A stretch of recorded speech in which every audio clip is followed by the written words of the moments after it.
Hey everybody, we have a special presentation with you guys. The mayor is here today. Bob, can you tell us what this means to our community? Well, before I can say what it means to our community, this is certainly a momentous occasion, but I want to recognize David Evans from Thank you. PIC Network for carrying this to a level that it's never been. You know, I mean, what you brought to this Ward 5 Leadership Council in terms of the digital divide and all the cameras and smiling on the left, we need to salute you. I mean, because you're an amazing guy, and this is going to be something that's going to be embedded in not only in Ward 5, throughout the city. But getting back to the question, what does this mean? I'm sitting here with my sidekick, co-convener. I couldn't do this Ward 5 leadership without Hazel Thomas, committee woman, all around, versatile person who's ambidextrous with writing with her hands and her feet. So I'm so excited to be co-convener. On February the 18th, 2023, the co-convener and I realized our vision for a better Ward 5. Ward 5 is home to the largest number of registered Democrats, second only to Ward 6. So our mission is to hold the 3 council members accountable for how they spend the taxpayers' dollars in Ward 5. Councilmember Parker, Councilmember Barnes, and Councilmember McDuffie. I think we've had some success in terms of what we've been able to achieve with our Councilmember Parker. For an example, the Ward 5 leadership is proud to announce that there were only 3 members of the Board of Elections. Basically, they came from 2 census tracts up in Ward 3 and 4. Working with Councilmember Barnes and putting in the federal budget, we now will have 5 members on the Board of Elections. Those members will come from the east of the river, mainly Ward 4, 5, and 7. So we're extremely proud of that. In addition to that, I've had my co-convener, she'll talk a little bit about ranked choice voting and all the things that we've been putting some policy together for bicycle lanes, for this and that. We've been weighing in on every major policy that's come out of the council. In fact, we've had the nerve and the audacity and the mitigated gall to even write some proposals along with our recommendations. The thing that I'm most proud of is the street designation. Logan, now Weaver, the first cabinet director under the newly formed HUD. And today we're going to be announcing that we now have the approval from Dr. Ralph Bunche, the first black to receive the Nobel Peace Prize, and at the State Department. And you know, it's funny, this is 1948, and on yesterday they entered into a ceasefire. And he got it for broken in that settlement in 1948, only to come back to slow school. Wow. It's very painful, and couldn't even go to the school in Ward 5. And I want to say, Bob, you have been called the mayor, man. We're going to have to do a whole setting, because I want to go back to that time when Muriel, the late, great Muriel, who we all love, he said, you the mayor, and they've been calling you for life. Hazel, we got some people coming in. Let's talk about, again, why do you love working? Let me make one more comment. This is important. Yes, to sir. Announce today, we're going to announce a street designation for the mayor's father, Joseph Bowser. We're going to make that announcement. The mayor's not aware of that, and the mayor's mother will be present. So in 2016, thanks to Councilmember Parker, it will be over there Joe Bowser's way. Wow, along with Ralph Bunche and Weaver. That is the mayor, y'all, man. That's Bob, King Bob. Miss Hazel, can you talk for about 2 minutes about why you love working here and what your relationship with Bob means? Well, obviously he's a co-convener. We have very similar interests, and our interest is in making Ward 5 the best place that it can be for living, for entertainment, and for families. And we found that we had that interest in, that we shared that interest, and that's how we came together in February of last year, of 2023, I should say. But the thing that we recognize is that we believe in balanced representation, and we felt that our long-term residents, our long-term, what we call the legacy the legacy residents, make sure that their interests is represented. And as Bob said earlier, we really have to make sure that Ward 5, let me put it this way, very succinctly. There is no way that anyone can win an election in this city, citywide, unless they involve residents of Ward 5. Wow, that's We have big. the largest number of Democrats in the city. Now, Austin, you were And- here today, one of the greatest days in the history of Washington, D.C. Can you tell us, you could bring in the mayor here today? I am so excited and delighted that our honorable Mayor, Muriel Bowser, is coming to the library today, and she's going to be talking about some wonderful things that we need to know as citizens here. I wish that the viewing audience did stay tuned because you don't want to miss this program today. Our honorable Mayor Muriel Bowser, our First Lady, is coming right here to the library.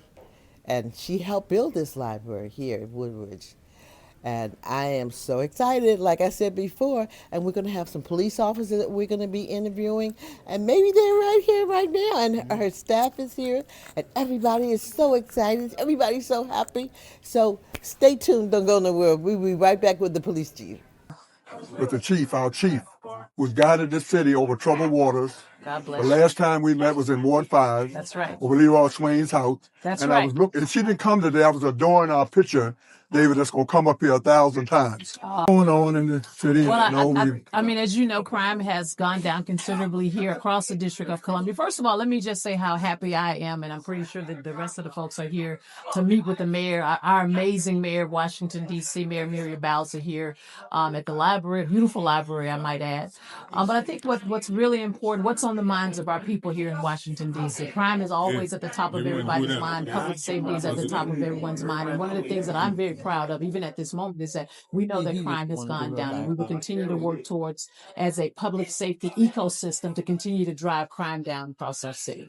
great. I have always a question all the time. Are you still the Bible toting chief? I am the pistol packing preacher. Preacher. Yes, sir. It's the pistol packing preacher is what they call and me. you still got that energy to get the churches involved, because I think that's Yes. important Yes. to keep the doors open. I saw where in the country where the churches open up 7 days a week Absolutely. to accommodate these kids. And I know when you came on, you had a meeting with all the leaders and got a lot of respect. And I continue to meet with them. Yeah, well, I just met with them last month to just talk about some of the continued efforts that many of our clergy and our churches are doing, and synagogues and are doing across our city to, number one, keep our residents informed about what's happening. I think that's really key. Number two, we're in some uncharted territory right now, but what I'm grateful for is the support that we get from all of our residents here in the District of Columbia, at least the majority of them, who really support the work that we're doing to keep us safe. it's really good. And I thank the mayor because brought the chief, brought everybody out, and it's a good Yes. thing Yes, for sir. Ward 5. Councilmember Parker Uh-huh.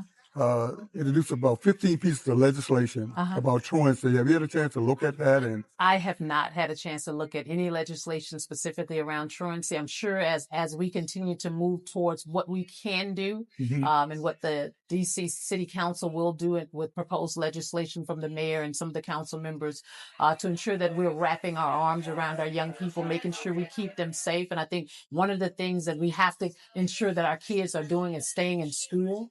One of the things that this mayor has constantly stated over and over and over again is that the safest place for our young children are in school. yeah, And I believe that. Let's move on to the ICE's impact in the community. And some of the officers I was hearing around Ward 5 that all the good relationships that they built with this community seem to have had some issues as a result of their involvement and being assigned, particularly to the immigrant population. Right, And and I they're think over what- aggressive in moving. Right. And I think what people have to understand is that, there was an executive order that the president of the United States signed and kind of dictated, if you will, to the District of Columbia on how we would work with our federal partners in this space to include our ICE immigration officers. And so for that 30-day period, that is what we did. I think the mayor has been, and my team has been instrumental in separating ourselves from that portion of it, but we continue to work with our federal partners per the mayor's order. Yeah, and I was worried about you with that because I remember we sent a letter when you were nominated The spirits were high, good community involvement. When I heard from some of the officers, and it goes back to you because you were doing so much in a short time to build that community relationship, to go back to the days when we had officer friendly and the people who knew with the officers. Yeah, we And I was still worried doing about that. that, but that came under your leadership when you got here. And I do want to thank you for having that high spirit with the churches and everybody. Yes, sir. And I think the biggest thing for me was when I came into this space, I said I would listen to the members of community, and that's what we've been doing the entire time. I know we have some ground to make up. Right now, when it comes to how community is seeing us in this space with our federal partners, and we're going to continue to get out there. We're going to continue to meet with our community. We're going to continue to encourage them to support the Metropolitan Police Department as we continue to drive crime down in our city. Good job. I appreciate you. Love you. Thank you so much. Members Robert Bob King, Hazel Bland Thomas, and Ward 5 Commissioner Elaine Alston. This event is proudly sponsored by Amalgamated Bank and co-sponsored by PIC TV Network. Don't miss the special media coverage by Dreams at Capitol View and the PIC TV Network President, David Evans. Let's come together for a productive and uplifting dialogue during these challenging times.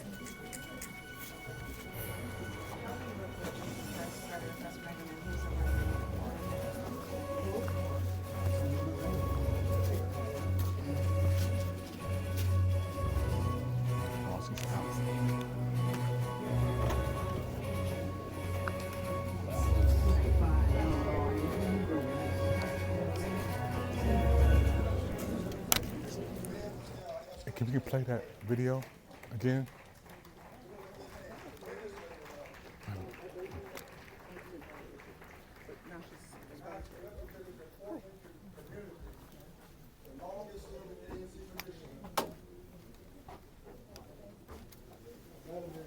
Let's give a round of applause. Brothers and sisters, ladies and gentlemen, welcome to the mayor of this Okay.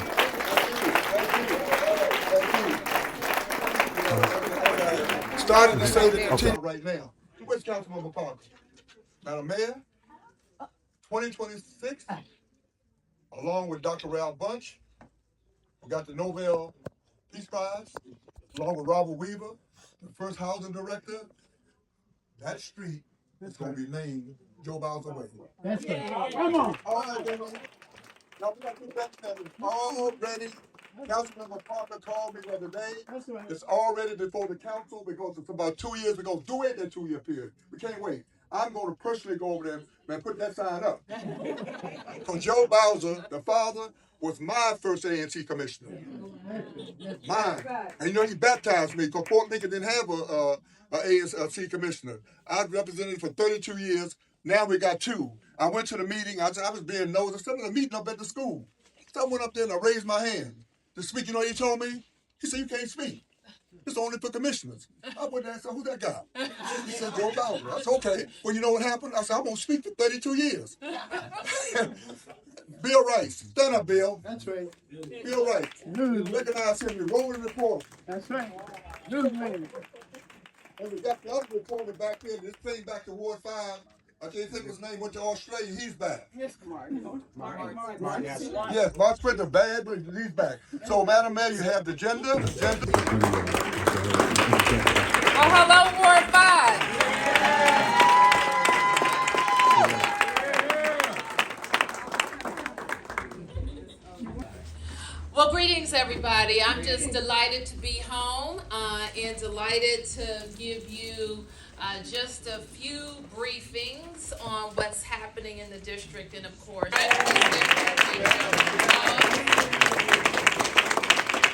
would like to acknowledge Deputy Mayor Lindsay Appiah, who is the Deputy Mayor for Public Safety and Justice, Chief Pamela Smith, who's right in the front row in a booth, so, and my mother says, in her street clothes, and our 4D commander, Commander Lavenhouse, and 5D Commander Rooney. Thank you, Commander Rooney. The esteemed Bob King, the mayor of Fort Lincoln. Thank you, Bob. Thank you for inviting me. I would like to recognize the ANC commissioners present. I have a list, but I'm sure to miss somebody, so I will just say all the Ward 4 and Ward 5 ANC commissioners, where are you? Give them a big round of applause.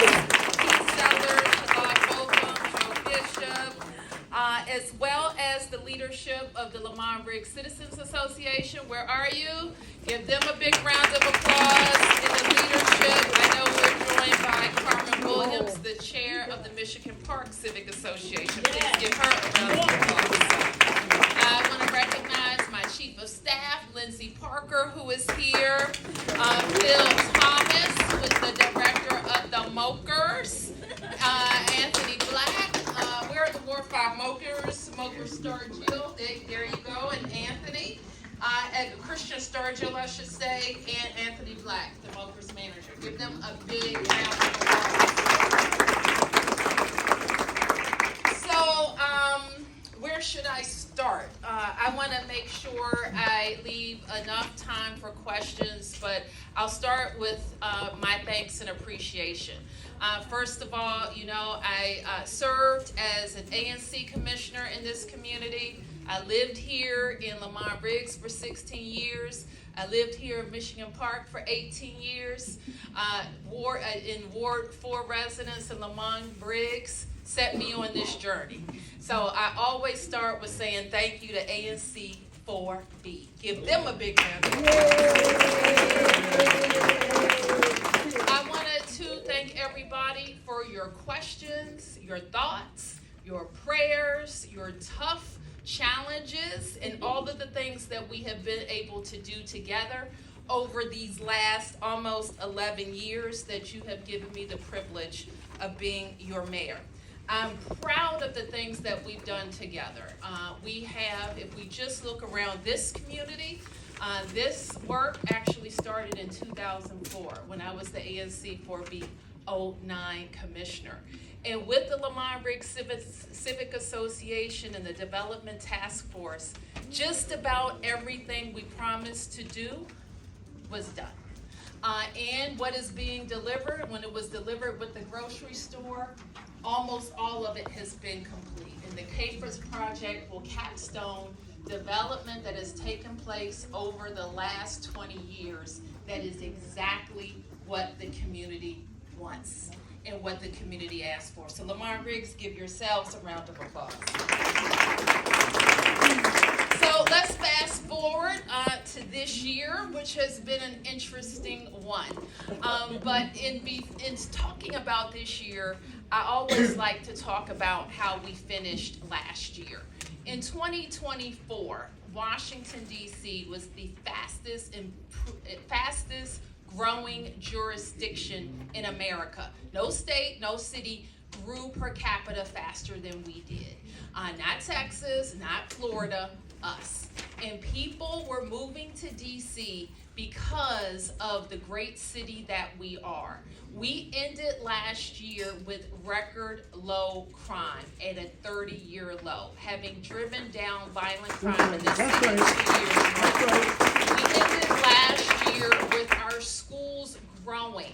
People came back to DC public schools faster than any jurisdiction in this region. We ended last year with our kids improving in school, showing better math and better ELA achievement scores than their peers around the country. We ended last year with a AAA bond rating because of the careful way we manage our affairs in the district. So then in January, we saw some changes. And the biggest changes affecting our city beginning in January had to do with DOGE, had to do with how our economy was shifting, had to do with how people were losing jobs. Then we had a Congress that sent our approved 2025 budget back to the levels that were approved in 2024, costing us about $1 billion in spending that we had to adjust for this year. And then we had a delayed budget because of that change and because of the CFO's estimate. that said that we would have over the next 5 years about $1 billion less to budget for the services that we provide today and want to provide in the future. So we have been busy making sure that we have the 26th balanced budget. Is it 26th or 24th? One of those balanced budget in the district's history. Balancing our budget, being fiscally prudent, and investing in the programs and services that will help us attract residents, retain residents, attract businesses, grow revenues, so that we can invest in the things that are important to the city. So that's been important. And while we were doing that, Mr. King, we secured 180 acres of land on the banks of the Anacostia River and secured a deal to bring our team home. And so those are like many of the big fiscal things that have been going on. And in August, the president created an emergency in the District of Columbia. He created an emergency that the Home Rule Charter allows him to do, to state for just about anything if it's a public safety emergency.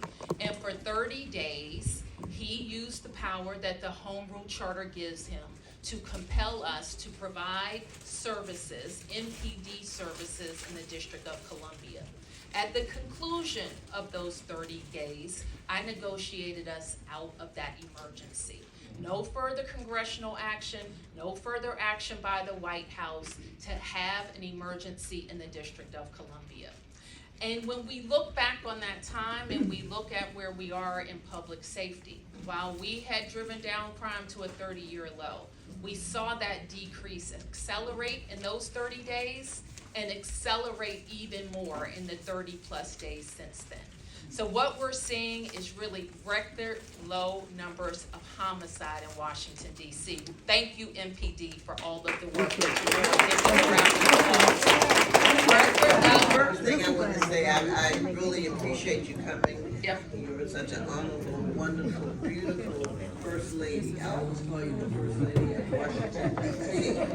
And you're doing a tremendous job. Thank you. I know your dad, I know your mom. Thank you. And you are doing a tremendous job. Thank you, God thank bless you, you, and I thank you. ask God to continue to keep you. Thank you. Whatever you do. And we here in 5808 love you. Thank you. And we will do anything we can to help you to continue to do the wonderful things that you do. Thank you. Appreciate you. Wonderful historical night in Washington, D.C., and I'm blessed to be with one of the most powerful women in the city. Tell everybody who you are. Hi, I'm Lindsay Appiah. I'm the Deputy Mayor for Public Safety and Justice for the district. Wow, just to see your smile, it means so much. It's the holiday season. What does the holiday mean to you? Oh, holiday means family, right? It means family, which our family is large because, I work in public safety and justice. So we're working 24/7. So that means all of our residents, our visitors, and our actual families. And so for us in public safety, holidays mean creating a space where people can come and enjoy time with family and friends safely. So I love Mayor Bowser. She came back to Ward 5 tonight to give an electrifying speech and to talk to the people. I'm so proud of her and what she's done to our city, bringing back the commanders, helping the crime to go down. She's the best mayor we ever had. she's the best. 5 stars of love goes out to her. And, you being here with us tonight, Sure. what does this mean to you? So I made the district my home about 21 years ago. And so I've been in DC government for 13 years now. And to be able to serve the residents and visitors of the district, I feel deeply honored that Mayor Bowser has given me the opportunity to serve as her deputy mayor for public safety and justice at a really critical time in our city's history, in our nation's history, in a challenging time. And so to be able to do that, to serve this city, which has really given me everything, and so much, is really truly an honor, and I don't take it lightly at all. Yeah. And to be in Washington, D.C., the most powerful city in the world, whatever happens here affects the world. That's exactly right. And, for our mayor to do what she did, when you look at our city, it's getting better, stronger, great people want to move here. Sure. She's done an incredible job. She's done an incredible job, and I think it's sometimes when we're every day, the mayor spoke at the end about why she does what she does. And I think that I get to see that every single day. There's no question this year has been challenging. In public safety, we started in January with our city having to manage a tragic air collision. That's And we've right. had so many positive Wow. things Yeah. of World Pride. right. And then we had an emergency and unprecedented times. And I've watched the mayor lead with steadiness, always with the people of Washington, D.C. in mind. And so when she asks residents and visitors to trust her, I think that, trust is built and over, I mean, she started here as an ANC over decades of service to this city, her home. Mhm. I think that she's earned our trust. And so I think, trust it's people don't always know what every day looks like. I get to see it. And it is like tireless amounts of work on behalf of the Yeah. residents of the district, with the North Star being protecting our autonomy for and really representing the interests of the residents in spaces and places where you don't always hear. I'm there. Yeah. And I can tell you that that is what she's always focused on. I don't know anybody else can bring home the Commanders. That's exactly right. Our stadium, the city's gonna be rocking. Then if you Yeah. go downtown, you got the Nat Stadium. That's right. You You've got know, Audi Field. you got You've Audi got Field. Cap One Arena, right? You've got a lot of different things going on. And so I want to say this thing because I think that sometimes it's so, you just pointed out, there's so many positive things is. happening. And It I is. tend to be positive, which is unusual is. in public safety Mhm. because we see a lot of difficult things. But I hope that what people see and that we're able to sometimes shift to is that in the midst of challenges, Yeah. there are good things happening in Every DC. day. It has to Every rain single sometimes. day. Rain Every to single appreciate the day. sunshine. We're going to keep pushing. And one of the things that the mayor said a lot to us through COVID and then after is like, we can do anything in DC when we do it together. And That's so right. we're going to keep on pushing together. She's chosen for such a time as this. That's right. We're going into 2026, and our mayor, through COVID, Yeah. I watched her pull together people, pull together resources, do the best she could, and coming out of COVID, helping our city to grow. Can you tell her I said hi? I will absolutely tell you said hi. Thank you so much, Thank everybody. you. Thank you. Thank you. Wonderful day in Washington, D.C. We are here today to celebrate Mayor Muriel Bowser coming to Ward 5, folks. And we're here today with a proud resident. Tell us who you are. Good evening. My name is Carissa Stanley Beatty, and I am a proud Ward 5 resident for over 15 years. Wow. Tell us what you do in the community. Oh, so I wear many hats. So like I said, the most thing that I'm proud of is being a Ward 5 resident. I'm also a mayoral appointee to the D.C. Public Charter School Board. Okay. And I am here tonight in my official capacity as an employee of Amalgamated Bank, and we are sponsoring tonight's event. Oh, let me shake your hand. Remember, we are so happy for the bank and also PIC TV Network. Matter of fact, we did a reel and we put you guys in it. You did indeed. Thank you for that. No, thank you. I'm so proud of you. Yes. Being here today and being a part of a great event for Ward 5 to have the mayor to come here today. Absolutely. It means a lot to us. Absolutely. Especially with our city going through what we're going through today. Absolutely. I'll say this, Amalgamated Bank, if you know anything about us, we're a people-centered bank that follows progressive ideas. And so we're happy to be here and be active in the community. And the Ward 5 Leadership Council is absolutely a part of that. Wow, amazing. You know, I heard you met Commissioner Austin. I did. Yeah, I heard y'all had a good little conversation. We absolutely did. I am always happy to meet active participants in Ward 5 residents and also commissioners and anybody that is participating and giving back in the community. It is a wonderful thing. I try to contribute where I can. And again, just happy to be here and support the mayor and support Ward 5 Leadership Council. You know, I had to put my glasses on because I can't believe I'm standing beside this beautiful queen who's wearing so many hats. How long you been in D.C. again? So in D.C., over 18 years, in Ward 5, 15 years. Ooh, Yes. I love Ward 5. I do too. I mean, we had the best commissioner, the best. It's upgrowing so much. It is upgrowing. I am a mother to a young son. I am a wife, so we have a young family. It is an absolutely wonderful place to raise a family. It's a wonderful place to live, and it's a wonderful place to be active in the community. Yeah, and Bob, he's just a man. He's just a bundle of joy. Well, who doesn't love Mr. King? That is my surrogate father. I'll say this: he gives me hugs when I need them, and he gives me spankings They call too. him the mayor. You know they call him the mayor for life. The mayor of Fort Lincoln. That's absolutely right. He got that from the late great Muriel Byrd. He told me that. Yes. And everybody just loves him so much. Everybody loves Mr. King. If you ever have the privilege to actually sit and talk with him, he is walking, talking history. Somebody to be prized, somebody to be celebrated for the many things that he does in the community, including the Ward 5 Leadership Council. How do you feel when you see the mayor with her busy schedule to come to Ward 5 and to speak in person, to talk to the people? It is an honor and a privilege. I am a longtime supporter of the mayor. I have always appreciated the work that she's done for this city. I know that she has personal connections to Ward 5. Obviously, we know that. This is her home ward. And I know she takes pride in that. And she always comes here and talks to us and gives us time when she can. And so I'm excited to be here this evening. Well, it's a blessing to have you. We're gonna wrap it up, but I want you to come back. We're gonna talk some more on PIC TV. We're so happy for you. And guess what? What? Shake my hand again. Absolutely. We're going to make some business together. We're Let's going to do some do partnership it. together. Let's do Y'all it. hear that? Let's do Amalgamated it. Bank. And tell people how they can get in touch with you. Amalgamated Bank. My name is Carissa Stanley Beatty. I'm actually the Mid-Atlantic president for Amalgamated Bank. I specialize in commercial real estate. So for any of your commercial real estate needs, whether that's multifamily, office, or industrial, Amalgamated Bank should certainly be at the top of your list as an option. Carissa Stanley Beatty. Wow. On behalf of PIC TV Network and Dreams Television Network, we're happy to have you on today. We'll be right back after this. Join us for a vibrant and engaging community meeting with Mayor Muriel Bowser on Thursday, October 16th, 2025, from 5:30 p.m. to 7:30 p.m. at the Lamont Riggs Lillian J. Huff Library. We will delve into core issues such as the erosion of home rule, updates on the 25-26 budget, RFK contracting, funding programs at DC Youth Services Center, and ranked choice voting. Mayor Bowser will present, alongside the Ward 5 Leadership Council members Robert Bob King, Hazel Bland Thomas, and Ward 5 Commissioner Elaine Alston. This event is proudly sponsored by Amalgamated Bank and co-sponsored by PIC TV Network. Don't miss the special media coverage by Dreams at Capitol View and the PIC TV Network president, David Evans.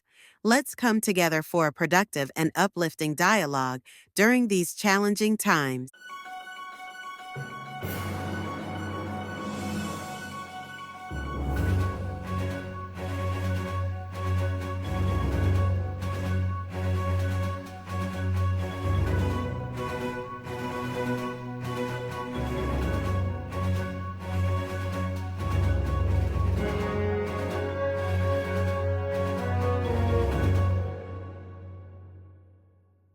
We have some beautiful people here today at a special event in Washington, D.C. Can you tell us who you are? Hi, my name is Nina Murphy Martin. I'm Gloria Hightower, the founding president and CEO of the Friends of Carter Barron. Wow. And I'm James Spetler, the Chief Compliance Officer for the organization. So we're here in Washington, D.C. at the mayor's big event. She just spoke and you guys heard about it. How do you feel being a part of Washington, D.C. and what we're going through right now? How is it affecting you?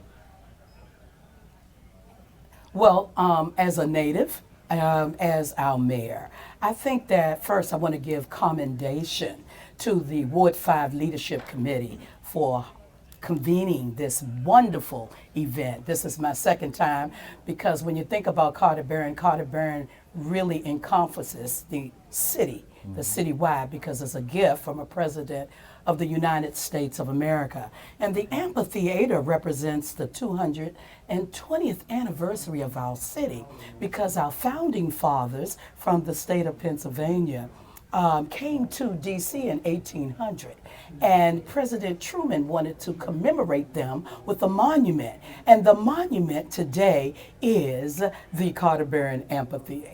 So, you know, when we have events like this, it is very, very monumental, impactful, but more importantly, we gotta get those doors open at the Carter Barron Amphitheater, and I'm looking forward to our third-term mayor, as well as our council, to come together so that we can make this a reality. Wow, what a wonderful blessing. I want to thank you for your time. Thank you for helping build our city. It's the holiday seasons, and I want you to tell us what the holidays mean to you. Well, what the holidays mean to me is that we all are a part of a legacy. We have a legacy of our forefathers. We are part of a legacy for our grandchildren and great-grandchildren, and we are so thankful as Washingtonians, whether we were born here or whether we've come here, been here 35, 40, 50 years. Absolutely. We're thankful for our leadership, both in the executive office of the mayor with our mayor. We're thankful for our DC council and all of them coming together to make sure we as Washingtonians will show up as one, not separate, but as one. We are thankful for each and every one of them and their leadership, and it's giving us hope to know that although the holidays are coming, we will start a new year as one. Wonderful. What does the holidays mean to you? It means togetherness. It means an opportunity of hope. It's been a tough time in our city. I think it's without any controversy that this time for the district has been very difficult with the militarization of the Army National Guard from all around the country, with the weaponization of ICE. And I think these are things that need to be said. It is a tough time in the district. The mayor is having a very difficult time in navigating these waters here. I think DC is unique, unlike any other city. We do not have our autonomy as a state. So it's a very difficult line to walk, and I do feel for her. And I hope that during the holidays, we can get a little reprieve, sit down with family, enjoy, and kind of reflect on the smaller things, but really they're not the smaller things. They're the larger things, the bigger things, the more important things during this time of year. Miss Gloria Hightower, you have a famous name, and I love that name. You know, tell us about being in a library, and think about where we come from, and to have the kids to be in a place of learning in this environment. You know what? The Friends of Carter Burn, because of the late, great Marion S. Berry Jr., as well as Mayor Anthony Williams, we became the first year-round performing arts contractor. And one of the things you got to understand about youth is that you can't keep telling them what to do. You have to really know how to ask them what they would like to do. So it's an integrated conversation. And also, I stand as one of the people responsible for the renaming of this library, Lamont Riggs, Mrs. Lillian J. Huff. She was a warrior and, for me, a political educator. So when it comes down to youth, as it relates to safety, as it relates to education, as it relates to employment, as it relates to work, life skills, as it relates to career skills, we got to learn how to talk to them versus talking at them. We also have to have activities that target their professional interests, not ours. Everybody is not going to be an astronaut. Everybody is not going to be this great attorney. But you know what? They're going to be great citizens, adding economical stability to our city. And we have to look at that. And we have to have effective programs, not programs that are developed because somebody knows somebody, but people who are leading these programs who knows how to really work with and for youth. And that's really important. And that's why today the Friends Group stands as the only performing arts year-round contractor because of the methodology of President William Jefferson Clinton. It's called the Workforce Mandate. And that encompasses academics, work readiness, and career preparedness skills. Wow, that was the days. We have some special guests here today on PIC TV Network. First of all, tell us who you are, Miss Beautiful. Yes, good evening, everyone. I am attorney Dion Muriel Lewis with the District Legal Group, the founder. I'm also an at-large committee woman of the DC Democratic Party. I'm honored to be here today and to speak with you all. Hi, everyone. I'm Kevin Chavis. I'm committee director for Councilmember Anita Bonds. I'm also the national committee man for the DC Democratic Party. So I have the honor of serving on the Democratic National Committee. Hello, everyone. Charles Wilson here. I am the chair of the DC Democratic Party. Want to wish everyone a happy holidays. And like everybody else, excited to be here today. And this man in the middle, Bob King, he don't need no introduction. No, he doesn't. He is the man of the hour to put everything together in Ward 5. Bob, what does this night mean to you? Because you've been praying and preparing and just bringing the mayor here, the city officials, and these wonderful people around you. What does this night mean to you, Bob? First of all, let me just, my partner in crime, Hazel Thomas, co-convener of the Ward 5 Leadership Council. The common thread that brought all these folks together, the ANCs and civic associations, that we had 3 council members, Councilmember Parker, Councilmember Bonds, and Councilmember McDuffie. And we brought them together because we felt that they should be responsible for how they spend the taxpayers' money in Ward 5. The night, thanks to you first, PIC, and thanks to Commissioner Elaine Alston for the district TV. You have carried our meetings to a different level. The videos, everything, man. The mayor walked in and could see our pictures and all of my committee members, something we've never done before. I'm so excited about the guests that we're having here because we're talking about ranked choice voting, very complex situation.